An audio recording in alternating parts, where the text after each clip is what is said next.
Hey, what's up guys, Deep here. In this video, I wanted to do a quick run through of what's on my iPad, the main sort of apps that I'm using and what my overall setup looks like. The iPad that I'm currently using is the base model 11-inch M4 iPad Pro. And of all the devices that I use, the iPad is probably the one that I use the most, more than my iPhone or my Mac. So if we go into the main homepage, you'll see that the general layout that I like to follow is having three large widgets placed horizontally at the top of the screen with some apps placed at the bottom. Now, one thing I like to avoid doing here is stacking important widgets on top of non-important ones. So you'll see on the left-hand side, I've got all of my time-sensitive widgets like reminders and calendar in one stack. And then I've got stuff like the news, music, podcasts, and books in another stack on the right. And that way, my important reminders aren't getting lost deep within a stack of 10 different widgets. So yeah, I'd highly recommend not overdoing it with widgets. I know it can be tempting because, you want to make the most of them, but the whole point of widgets, at least in my opinion, is to display the most important information you need at a glance. And so if you've just got a bunch of random widgets clustered on top of each other, that sort of defeats the point of having them. And yeah, the widgets themselves are pretty standard. Probably the most interesting one I have is this shortcuts widget, which allows me to perform a number of different Siri shortcuts just by tapping on them. So the temperature buttons at the top allow me to control my Nest thermostat and heat up my house directly from my iPad. Annoyingly, this isn't a feature that you can trigger using the standard Google Nest app. I actually had to purchase a third-party app called ThermoWatch for about $2 or $3 to gain access to these shortcuts. But the nice thing about ThermoWatch is that they also have an Apple Watch app that allows you to control your heaters using just the watch. But otherwise, we've got basic shortcuts like creating new reminders and calendar events. At the bottom, I also have a cool shortcut that logs my weight in every morning, and everything syncs directly to the health app, allowing you to track your weight over time. Now, if we move on to the dock, the main philosophy I like to use here is that I only include my most important apps inside of the dock. And the first app I have here is Apple Music. I've covered Apple Music a lot on this channel. In fact, many of you will probably know me from my Apple Music versus Spotify comparison video that I did earlier this year. And yeah, the main thing that I like about Apple Music is its discovery station, which basically suggests songs that the app thinks you'll like. So rather than having to wait for your weekly playlists to update every week, whenever I need some new music recommendations, on the spot, I'll just pop on the discovery station and it will run forever. A lot of the music I listen to is mostly hip hop and R&B, and also a bit of film music for whenever I'm getting deep work done. But yeah, regardless of what I'm doing around the house, I've pretty much always got music playing on. Next on the dock, we've got Adobe Lightroom for the iPad. I have recently started getting into photo editing on the iPad as sort of a side hobby. And now all of my thumbnails and my Instagram posts are edited inside of Lightroom. So it's nice to have easy access to that app in the dock. Next up, we've got Notion, quite a popular app amongst YouTubers, but it's a big app for me. It's probably the app that I use the most on my iPad, mainly because it runs my entire life. So all of my video ideas are tracked and managed using Notion. All of the modules that I studied at university, they were all tracked using Notion. Even the books that I read and the content that I consume, it all gets stored inside of this app. So yeah, I might do a more in-depth video covering my exact Notion setup. Let me know in the comments down below if that's something you'd like to see. But yeah, moving on, at the end of the dock, I've got the Apple Books app. I'm somebody who likes to read a lot of books on the iPad, especially before going to bed at night. And the nice thing about Apple Books is that they include audiobooks inside of the app, unlike Amazon, which has Kindle for normal books, then you've got Audible for audiobooks, and then they've got Goodreads for your wish list. I mean, yeah, I personally prefer to just have everything inside of one app. Also, with Apple Books, you don't have to pay a subscription to listen to audiobooks like you do with Audible, at least not yet. And as a bonus, you also get this nice looking home screen widget that allows you to track your reading goals for the day. Now, if we move on to the main page itself, one app that I found myself using quite a lot recently is Pinterest, especially now that I'm doing more of this content creation stuff. It's nice being able to just browse through inspiration when I'm just lying on the couch with my iPad.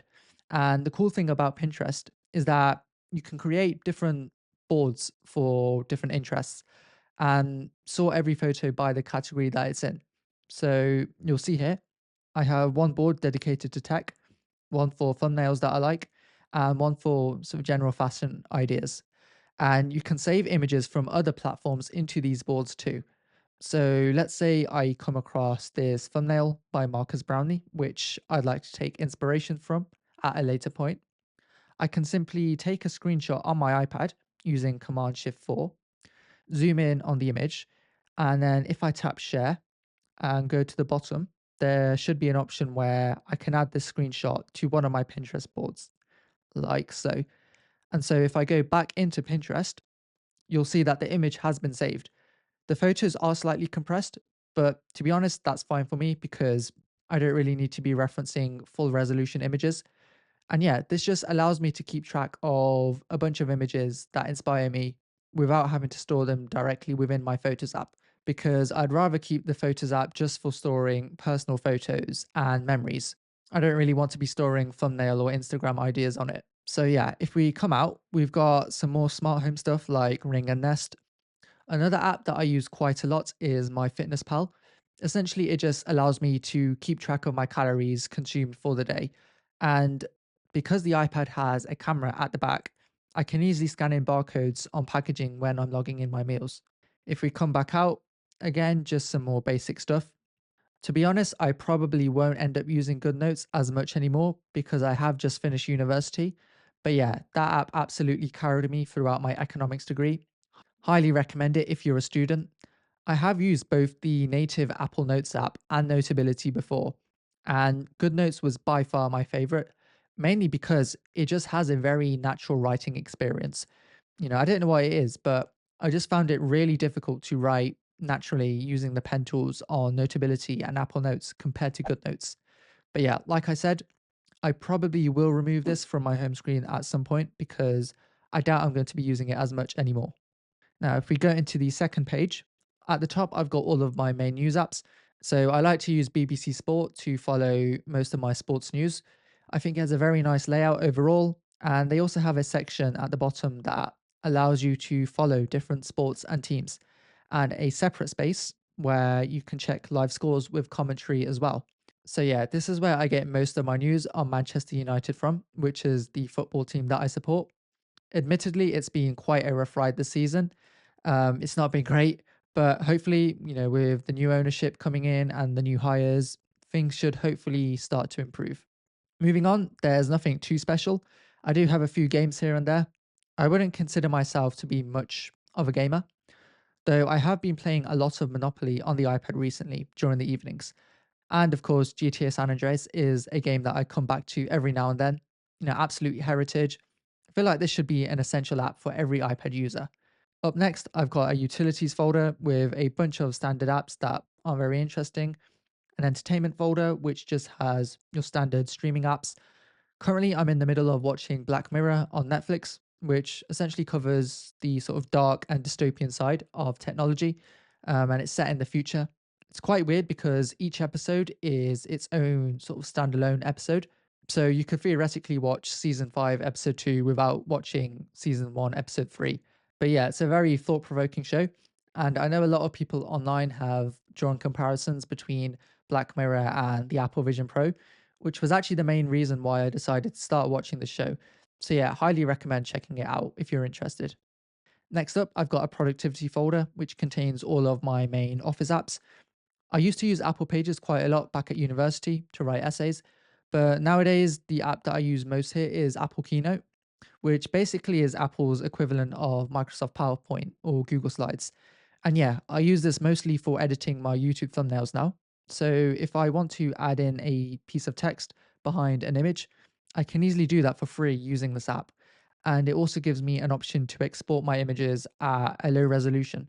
Technically, I probably should switch over to Pixelmator Pro at some point because I did spend $50 for the app on the Mac, but Keynote is just so easy to use. And obviously, most of the thumbnails that I'm making on this channel are just shots of tech I own. So I don't really need any fancy editing just yet. But yeah, you'd be surprised at the kinds of designs that you can create using Keynote.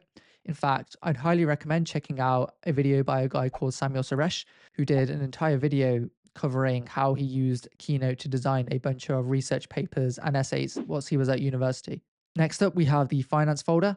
Most of this is just your standard banking apps. One app that I'm a big fan of is Moneybox, which is sort of like an online digital bank that I use as my primary emergency fund. And the nice thing about it is that you can link your main debit and credit cards so that anytime you spend money on one of those cards, the app will automatically round up the amount you spent to the nearest dollar or pound and save that amount for you. So, let's say that I spent £21 and 49 pence on a Thunderbolt charging cable from Anchor. Essentially, Moneybox would round that amount up to the nearest pound, which is 22, and it would take the difference between the two, which is 51 pence. And then at the end of the week, it would save that amount into my Moneybox account.